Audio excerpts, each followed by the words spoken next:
विद्यार्थियों, आपके बीच में उपस्थित हूँ। आज पाठ्य संबंधी विमर्श लेकर। इससे पहले यह प्रक्रिया प्रारंभ हो, अनुरोध, चैनल पर आप नए हैं तो इसे लाइक करें, शेयर करें, सब्सक्राइब करें, बेल आइकन प्रेस करें और अपने कमेंट्स अवश्य दें। आज एक छोटी सी कविता और महत्वपूर्ण कविता, कुंवर नारायण की एक रचना है, कविता के बहाने। कविता क्या है, इस पर प्रायः चर्चा होती है। कविता के क्या गुण होते हैं, समय के हिसाब से कविता में क्या परिवर्तन होने चाहिए, तमाम बातें।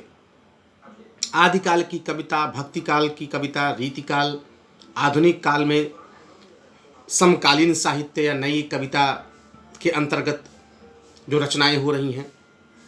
लेकिन कविता का एक सबसे बड़ा गुण यह है कि जो हमें याद हो, हमारे दिलो दिमाग पर बैठ जाए, जो हृदय स्पर्शी हो, जो हमको कहीं न कहीं अपने से जोड़ सके, हमारे संवेदनशील पक्ष को झकझोर सके, वही कविता है। वियोगी होगा पहला कवि, आह से उपजा होगा गान, निकल कर आंखों से चुपचाप वही होगी कविता अनजान। पंत जी ने लिखा। तो कविता एक तरह से जब तक घड़ा भर रहा है तब तक तो वह गद्य है, और जब घड़ा भर करके बाहर निकलता है तो वह पद्य है। लेकिन हाँ, परिस्थितियां भी कविता पर प्रभाव डालती हैं। साहित्य समाज का दर्पण है, तो समाज को समझना है तो साहित्य को समझिए, और साहित्य समाज को प्रभावित करता है, समाज साहित्य को प्रभावित करता है, दोनों एक दूसरे को प्रभावित करते हैं। तो समय के हिसाब से भी कविता में बदलाव होता है। जब भी कोई संघर्ष करने के लिए उठ खड़ा होता है, सुंदर दिखने लगता है। तो कविता की परिभाषा बदलती है। लेकिन हाँ, इसी एक प्रश्न को लेकर के कुंवर नारायण जी ने, जिन्होंने आत्मजयी जैसा एक बड़ा चर्चित प्रबंध काव्य लिखा है, उसी प्रबंध काव्य के रचयिता कुंवर नारायण का संग्रह है इन दिनों, और उसी से कविता यहाँ पर समादृत है, कविता के बहाने। आइए हम लोग समझते हैं कविता क्या है।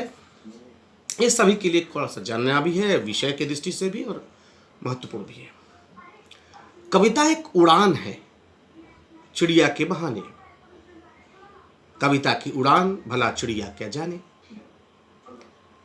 अब यहां पर कवि कविता की व्याख्या, कविता का स्पष्टीकरण करने के लिए चिड़िया का एक उदाहरण लेता है। कहता है, कविता चिड़िया की तरह उड़ती है, धीरे धीरे, सरल, सहज, सौम्य तरीके से उड़ती है, बहुत तेज नहीं उड़ती है। वास्तव में कविता को अगर आप देखिए, समझिए, तो जो कविता अचानक हवा के झोंके की तरह आए तो वह बहुत कुछ हमारे मस्तिष्क पर में, हमारे मानस पटल पर बहुत बड़ा असर नहीं करती। हाँ, कविता वही स्थायी स्थिर रहती है जिसके अंदर सौम्यता होती है, सरसता होती है। तो कविता का यह गुण है, जैसे चिड़िया धीरे धीरे उड़ती है और अपने लक्ष्य तक पहुंचती है, ऐसे ही कविता भी धीरे धीरे धीरे जिस लक्ष्य को लेकर वह चल रही है उस लक्ष्य तक पहुंचती है। जो बात पाठकों तक पहुंचाना चाहती है, उन पाठकों तक वह धीरे धीरे पहुंचती है। यूं ही नहीं किसी फास्ट फूड की तरह कविता आई है, जैसे आजकल के गाने हैं, और उसके बाद एक दो दिन तक बहुत, फिर उसके बाद गुनगुनाए, फिर उसके बाद खत्म नहीं। तो इसलिए चिड़िया की उड़ान के माध्यम से कवि कहता है कि यह चिड़िया की उड़ान कविता की तरह है।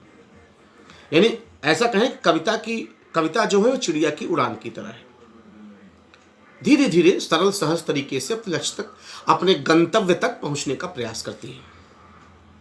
लेकिन कवि फिर संतुष्ट नहीं है, क्योंकि वह खुद भी एक द्वंद्व में है, एक दुविधा में है। और यह प्रश्न तो बहुत पुराना है कि कविता क्या है, किसे है। शायद उसी प्रश्न को हल करने के लिए वह खुद से भी प्रश्न कर रहा है, पाठकों से भी प्रश्न कर रहा है। तो क्या कहता है कि कविता की उड़ान भला चिड़िया क्या जाने। कहता है नहीं नहीं नहीं, मुझे लगता है कि चिड़िया की तरह कविता हो सकती है, लेकिन केवल चिड़िया के उड़ान की तरह कविता नहीं हो सकती, इसलिए वो संतुष्ट नहीं होता है और कहता है कि कविता की उड़ान भला चिड़िया क्या जाने। यानी कहता है नहीं, यहां पर उचित नहीं है। क्यों?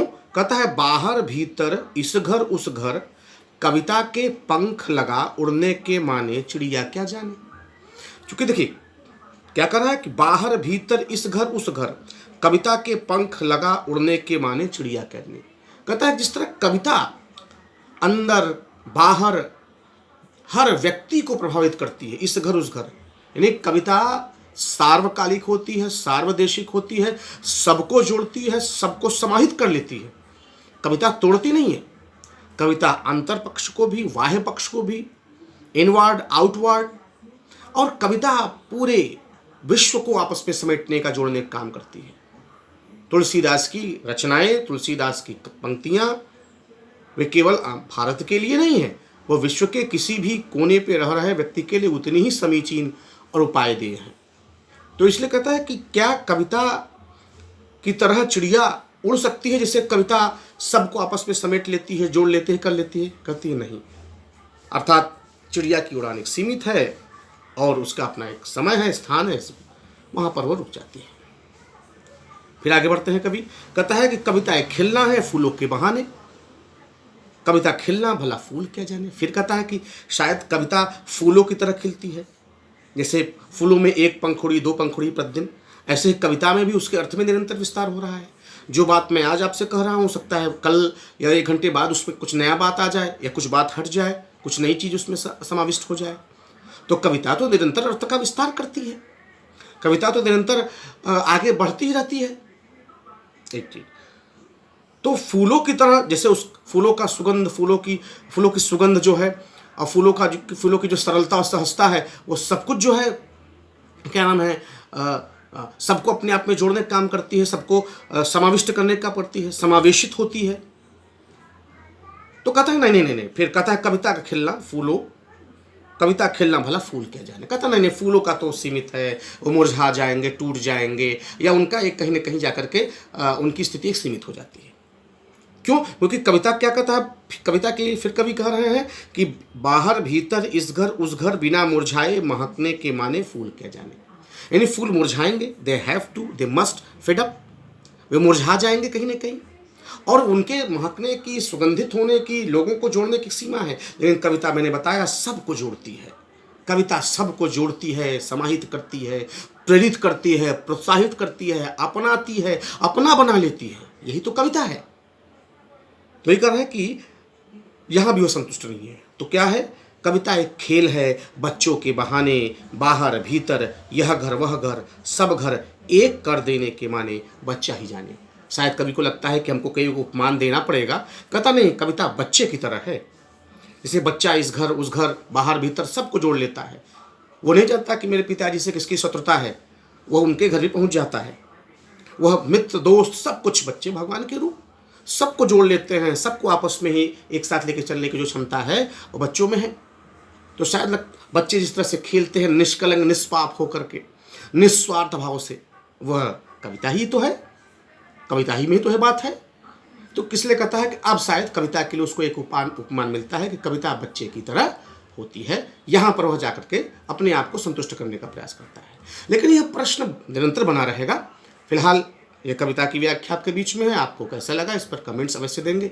ज़्यादा से ज़्यादा लोगों को शेयर करें आपको, ताकि इसका लाभ सबको मिल सके। मैं अतुल मिश्र, धन्यवाद।